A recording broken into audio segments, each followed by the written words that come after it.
Hello, everybody. The Seeanger is back with a new potato, hot potato, like I say every time. And this time, we are going to be discussing the robot challenge. And I have the perfect guest for you. Look at him on the screen. That's Dr. Munish Jindal, and he has won a prize and award for being the most fashionable professional by Van Heusen. So that's something I found very interesting. And Dr. Munish Jindal is the founder and CEO of Hover Robotics and the founding president of Mentorex Global. He has a long CV, and I cannot leave anything out because it is quite fascinating. He was born in an entrepreneurial family, studied in Australia, pursued his MBA at the University of Technology in Sydney. Then he also did his certificate in this is practicing accounts, chartered accountant, which is equivalent to that was from Australia. And he holds a PhD in robotics and artificial intelligence from the USA. And very interestingly, he is into suitcase living. He's on the move constantly. And he launched the concept of hoverboards, Autobots, and mobility robots in India. They are the pioneers of hoverboards with more than 500 plus awards. And they are the number one brand in India. Hover Robotics featured among the top 5 in the world. Dr. Jindal also initiated the global launch in 2019 of Mentorex, and the aim was to educate, empower, and elevate. They have delivered 2,000 plus sessions across the globe, and well, he's touched the lives of more than 10 million individuals. That is something. And he's the visionary global chairperson of the world's largest women empowerment initiative. Now, that is something very close to my heart. Mentorex Women, Woo Woman. And this is operational in 65 plus countries. I've already mentioned one award. He has the Karamveer Chakra Award. He has the Global Entrepreneur of the Year 2017, Exceptional Leader of Excellence at the World Economic Forum, honored by IIT, Joe Stock Speaker, and TED Educator. Now, it goes on and on, but this is the crux of the matter. And here we have Dr. Jindal. Welcome, Dr. Munish Jindal. I'll give you a couple of seconds, please. Thank you so much. Namaste, Neerja. I'm indeed privileged and humbled being at your wonderful show, Seeanger. Wow. It's a matter of a pride for me that you invited me here. And thank you for such wonderful introduction. Indeed, kind of you for using such appreciative words for me. And today, it's incredible that we're going to discuss about robotics, as robotics is close to my heart. That's what my passion is, fueling me, driving me since my childhood. And despite being a commerce graduate, what I do is I make robots. So thank you so much. Despite being a commerce graduate, you make robots. All right. So symbolic of all the remarkable things that are happening around us today. So let's dive into our subject straight away. What is the biggest challenge posed by robots to mankind? That is a question everybody is constantly asking, Dr. Jindal. Wow. So how I view it is, it's not the robots that are posing any challenge to the mankind. It's the we ourselves. We are taking it as a challenge, as what we believe is that robots are gonna create more of unemployment. When robots are gonna do the things that are to be done by human beings, they're gonna replace us, and then the unemployment gonna be on rise. But it's the vice versa. As of now, the moment when we are speaking, there are more than 52 million opportunities available just in the domain of robotics and AI. It's the only thing I really want to let everyone know is, when we talk about technology, when we talk about artificial intelligence, when we talk about robotics, who is making it happen? Us. We are the ones who are making it happen. So what we need to do is, we just need to upgrade ourselves. We need to learn, continuously learn, and unlearn to learn. We need to keep on innovating, creating, producing, and disrupting. Let's make the technology happen and never take it as a challenge. Lovely. Dr. Jindal, how is it going to affect the next generation? Because today there is a lot of talk of 4 generations, 5 generations being at work and how to bridge those generational differences. But how do you think the rise of the robots is going to affect what aspect of their lives of the next generation? See, till now, we humans, we have been brought up in a natural ecosystem whereby we coexist with maybe other animals. Now, this generation, they gonna be on robots and they gonna work hand in hand with robots. It's not gonna be humans versus robots. It's gonna be man with machine synergy. And this upcoming generation, when they're gonna work hand in hand with robots, it's gonna be like I would synergies, the match of synergies whereby they are working together with the robots, and the robots are taking such a shape that we have started calling them humanoids, when whereby you would be working with your fellow peer and you don't even know whether they are humans or robots. When I was a child, the biggest luxury used to be a landline phone. Having a landline phone used to be the biggest of the luxuries in those times. And now imagine everything is at our fingertips on the mobile phone, the technology exchange happening, the knowledge exchange happening so quickly. And the upcoming time is going to be that everything is going to happen just with a retina scan, just with our facial expressions. Robots, technology is going to be so fast paced, they can even read our moods. What do we want, whether we're feeling thirsty, whether we're feeling in the mood of the dance. So the dancing lights are on.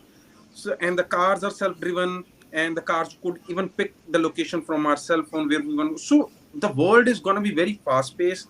Technology is really going to make it easier, much better. It's all up to us how we take it. The ethical deployment of technology is must. Ethical deployment. Absolutely.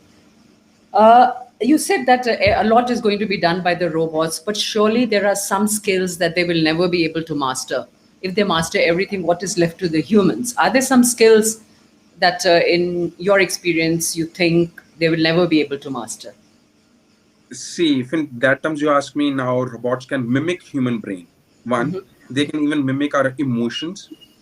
The only thing that is left still under the question is, tomorrow, if we program a robot and the same scenario if is given to a human being, we have a critical thinking, we have analyzing powers, right? In each and every different scenario, we might be thinking differently. How does that pre-programmed robot feels and thinks for the future actions? So that is yet to be seen. Otherwise, there is nothing they cannot learn or they cannot adopt. Rather, there are certain situations where they can even surpass humans. That is why the technology is being developed. That is why robots came into existence. That if there are certain hazardous jobs that are posing risks to human beings, or certain things that are beyond the capabilities of humans, that robots shall be doing. So the only thing left to question is how they would perform in future in certain scenarios where humans might be doing things or human might be producing the results different than the robots. What about feelings, emotions? Yes, robots can have feelings, robots can have emotions, they can express them. I came across Sophia. Sophia is a humanoid. The She looks speaker, like the us. speaker. She took away She jobs of a lot of speakers. Yes. she looks like us, she walks like us, she talks like us, she even poses sarcasm. Wow. Wow. Yes. You met Sophia, and where was Yes, that? I met Sophia. I met last year. I met her last year in February in Indian School of Business. Wow, that's fascinating.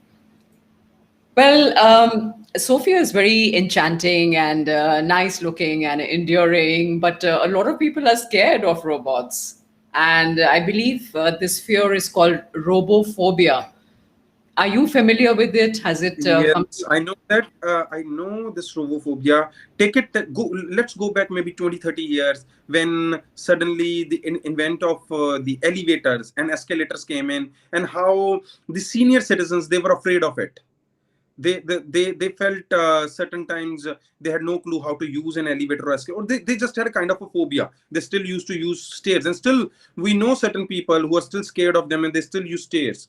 So rather than having a robophobia, people again have the same scare that these robots, they gonna take over our things that we do, and we would be jobless or we would be workless or we would be redundant when the robots gonna come into picture. They're gonna do everything what we gonna do. So it's more of a phobia on the other side, that robots will start doing everything what we will do. Right. And irrational fear. I believe people are more afraid of robots that look like human beings, probably because of the movies that we watch and how they take over the entire world and they become more powerful and they are ruling us because they are stronger, faster. That's the perhaps the fear.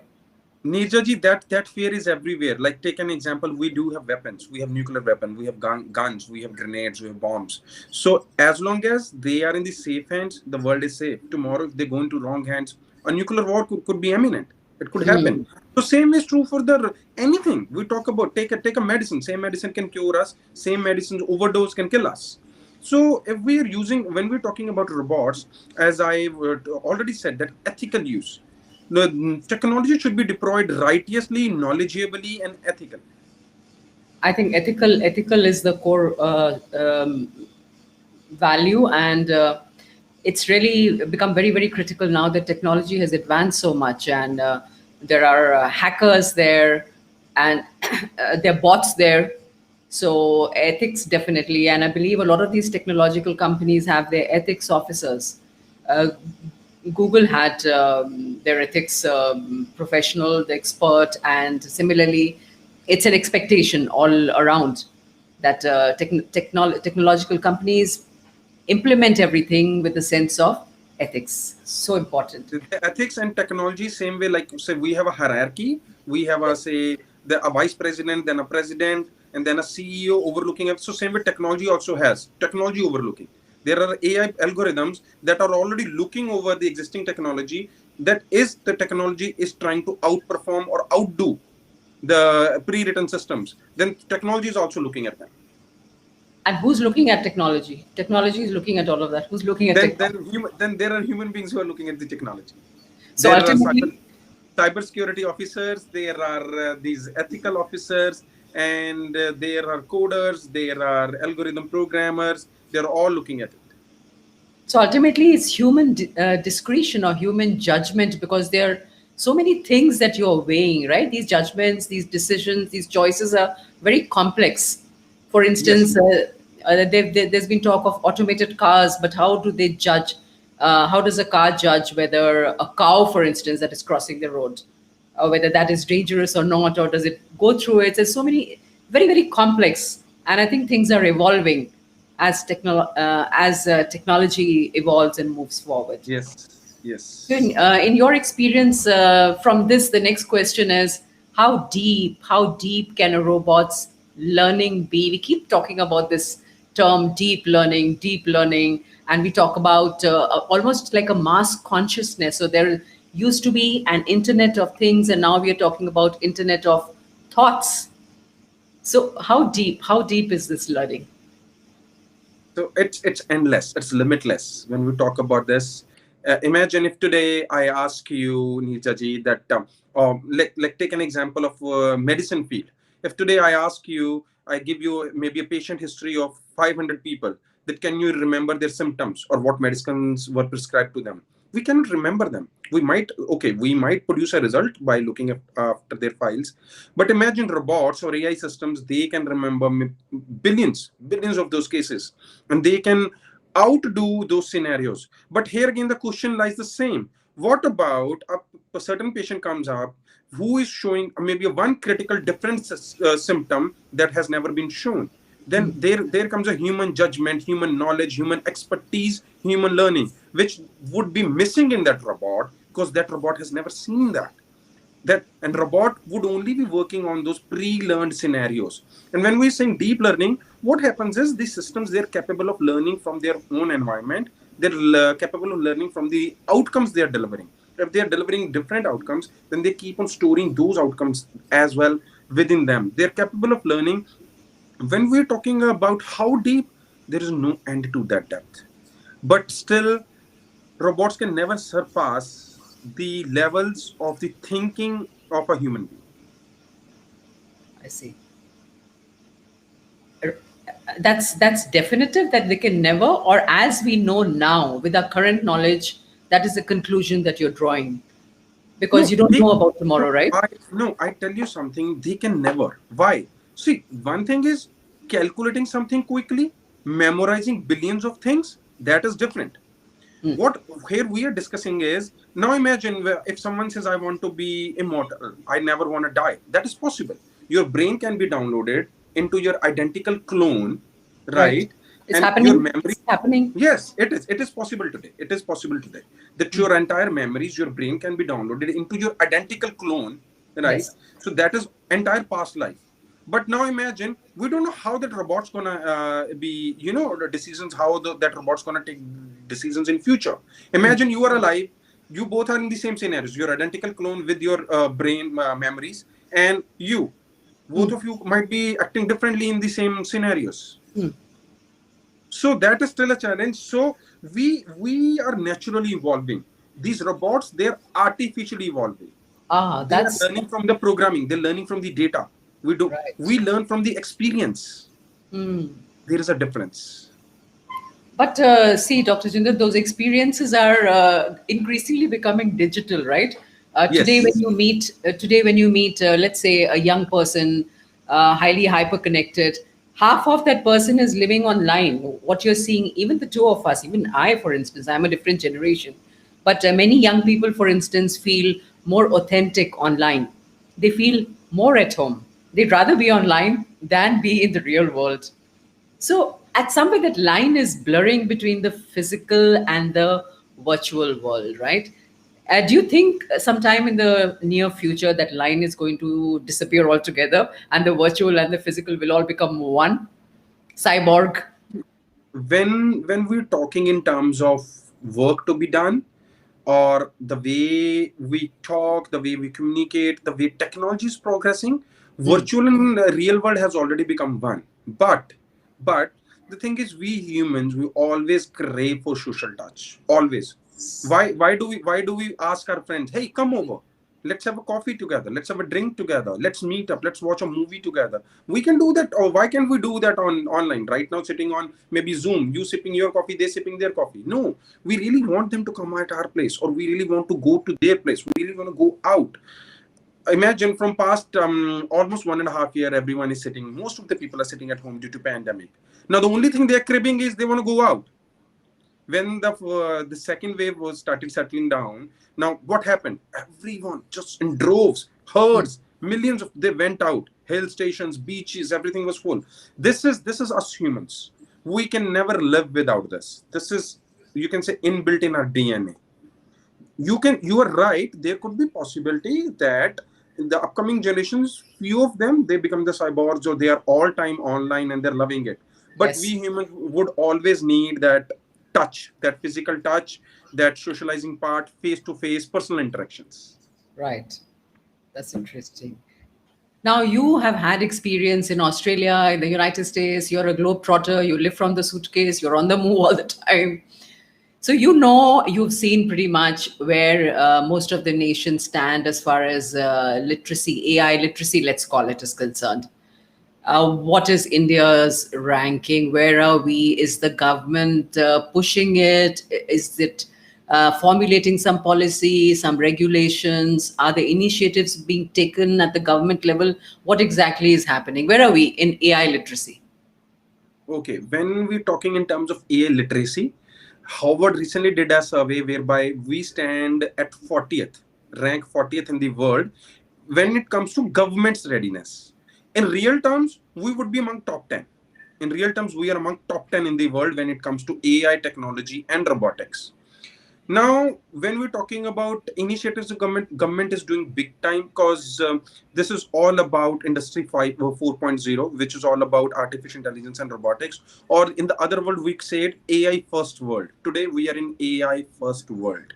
So government has launched so many initiatives. I am already part of government's Niti Aayog's Atal Innovation Mission, whereby we are bringing innovation at the grassroots level. I'm looking after Atal Tinkering Labs in all the schools and Atal Incubation Centers in all the universities in India. And now recently, students of fourth, fifth, and sixth grade of mine, they won a national prize, and now they're going to Russia at the invite of Russian government. Wow. So that is one part, that how we are bringing innovation at the grassroots level.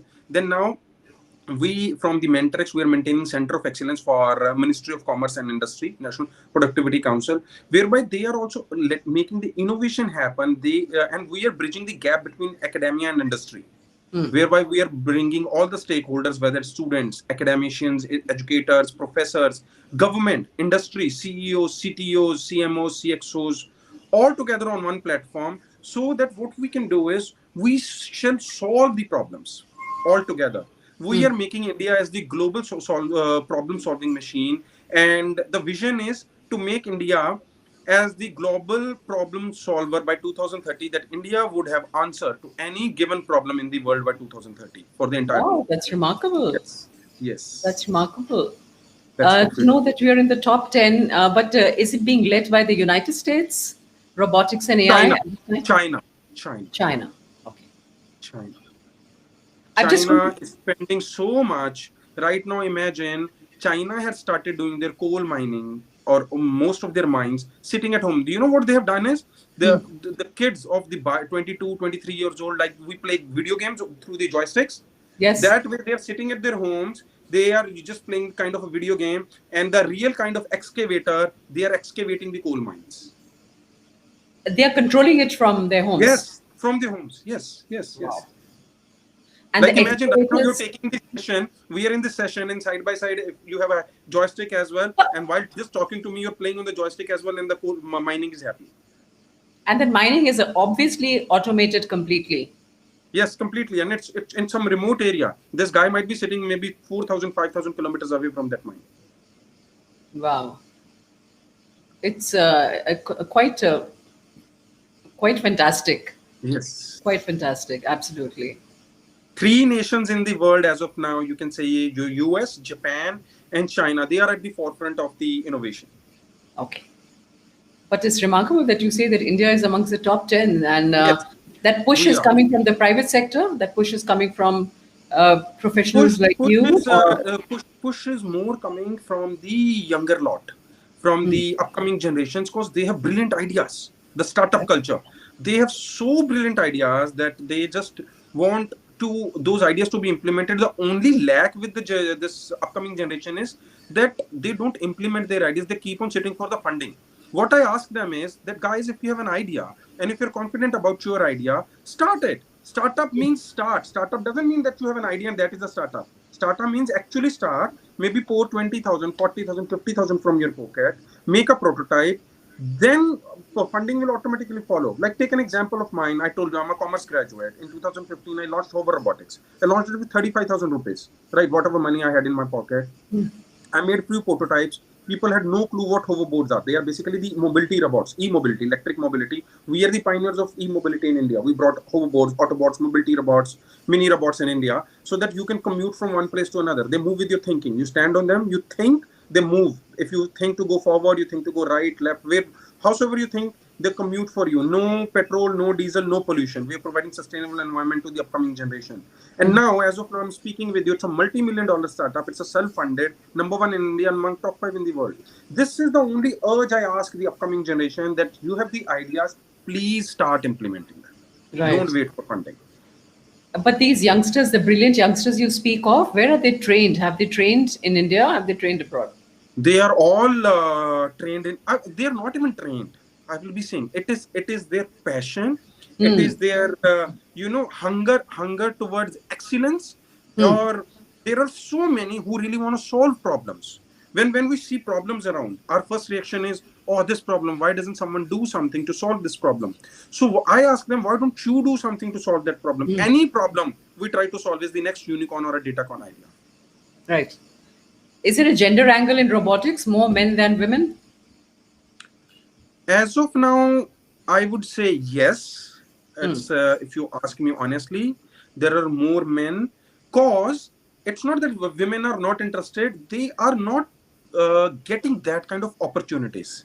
But this parity in coming future would come at par, or there Hmm. could be. It is possibility we might see more of women Hmm. in technology. The only thing is, when a certain, maybe take an example, if a girl, a teenager girl is asked, that she says, oh, I want to get into robotics, then the parents get clueless from where you're going to learn robotics. If she wants to move out of her town, and Hmm. then she's not being given that kind of liberties or freedoms. So Right. not everyone, and guys, they just move around freely. They learn. They even make up their teams. And imagine if there is another team where there are two girls and two guys. They four are the co-founders. Girls don't get that kind of liberty to work 24x7. True.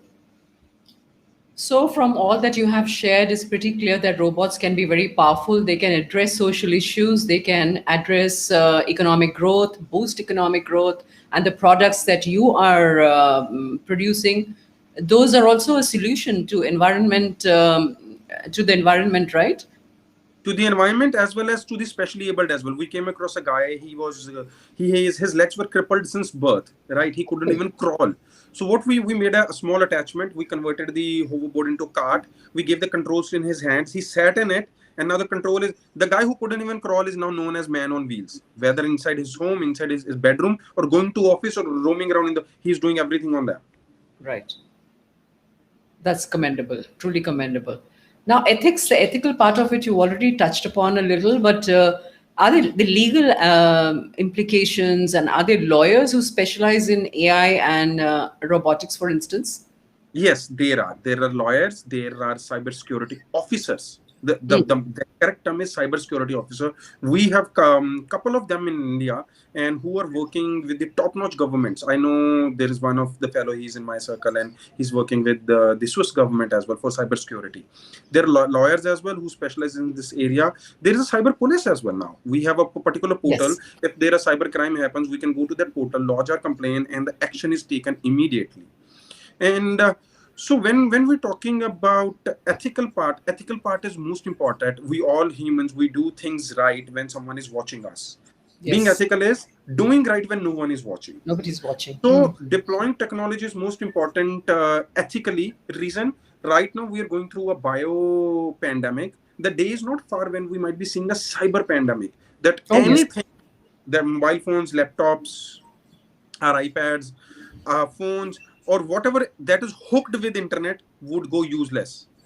Whether it's elevators, escalators, you talk about anything. So I always ask my audience as well that start maintaining a system at your home that is off the grid. Off the grid means that is never connected to internet and have all your backup in that. How do Whether you it's do your that? sorry, How do you do that, Dr. Jindal? get a new computer and Okay. never ever connect it to internet. Never in your life. Don't connect it to internet. And just keep putting all your backups in them. I see. Yes, because Yes. you hear about the white hats, the ethical and the unethical hackers, and I believe there's a hackers university also that can teach students how to hack and hack with this purpose in mind, mal intentions of See, same. There is a pill that can cure you. Same pill can kill you.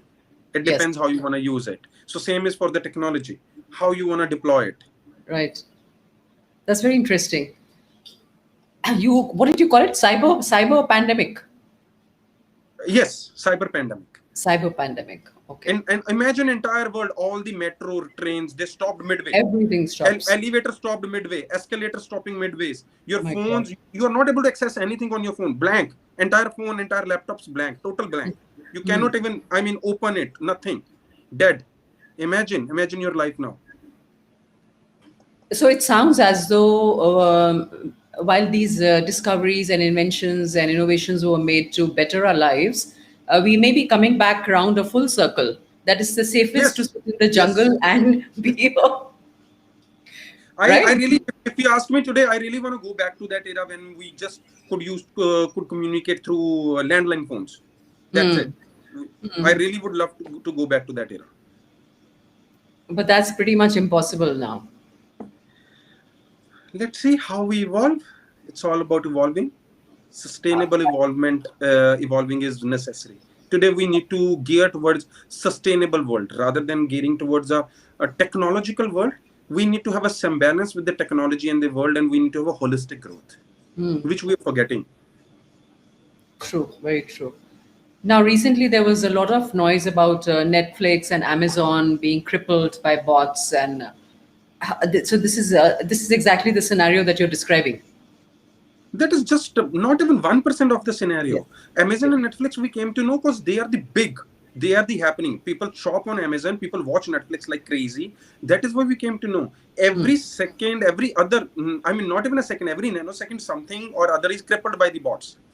And this is also the mal intentions of other human beings behind it, that they just shoot a malware bot, or they spam your systems, or Yes, they overcrawl your website, and your servers are not able to handle that kind of load, and your website just goes dud. just goes down. Okay.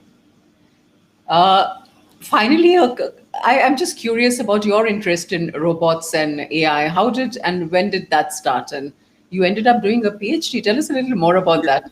See, since childhood, I'm born in an entrepreneurial family. I always wanted to be an entrepreneur. I studied MBA in Australia. I did my CA there. And last year of my university, I got a green card for Australia and a 60 lakhs package. I rejected both of them. I came back to India as I wanted to be an entrepreneur.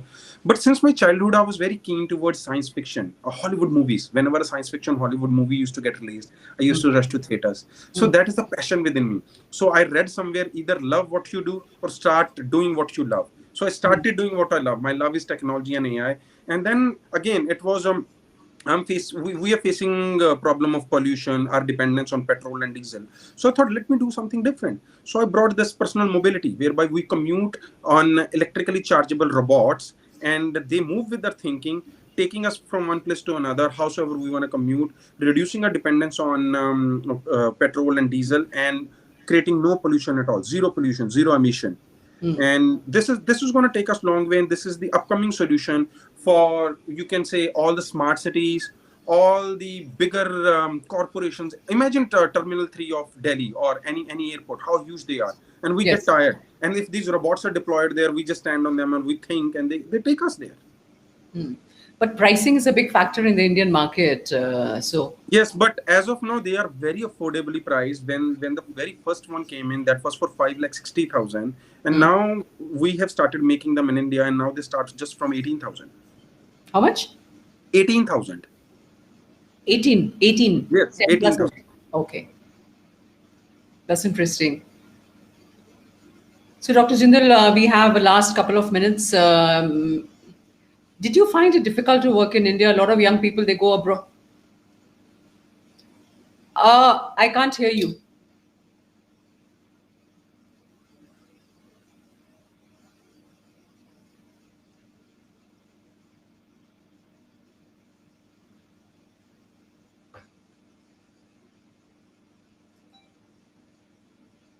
Okay, Dr. Jindal is going to come back to the stream. This is something fascinating that he's discussing. And I want to know a bit more about him, about his experience of coming back to India and working here, because a lot of young people, when they go out, they feel, okay, I've lost him. I'm going to wait a couple of minutes. And a lot of young people, they go out and study, and many of them don't want to come back to the permissions and the bureaucracy, and the entire work culture doesn't suit them, and they have trouble. Hi, welcome back. Yes, see, this is technology. Yes. This is technology Okay. we have been discussing. I was talking about your return to India. Did you find it difficult to work here? Because not many young people go abroad, do their PhD, and then come back. They come back at a later stage, perhaps. But you came back when in your prime. How was? Why did? See, Yeah. a tree grows where its roots are. My roots are here. One. Second is, if we feel it's difficult to grow anywhere and everywhere. And if we have that passion, with that determination and focused approach, we can grow. And now my peers who are sitting in Australia, Hmm. and they feel I have even outgrown them. Oh, lovely. Yes. Hmm.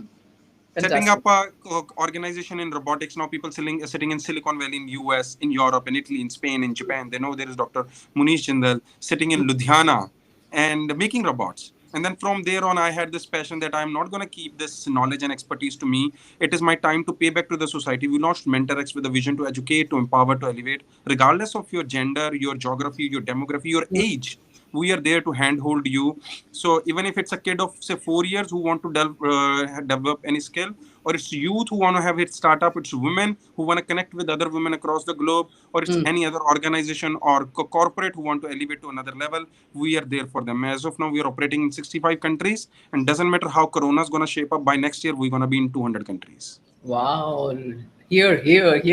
What here's about Ludhiana? You made Ludhiana, turned it into Louisiana. Like it used to be a joke. Commendable, commendable. Thank you so much.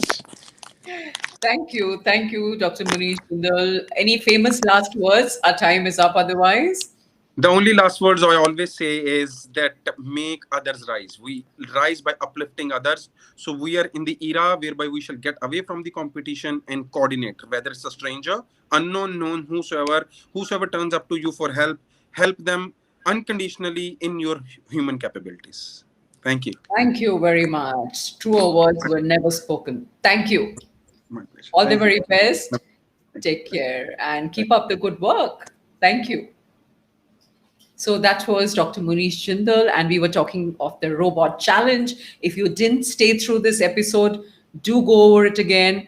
This man's journey is quite remarkable. See you next week, same time, same day on the Seeanger Seeks.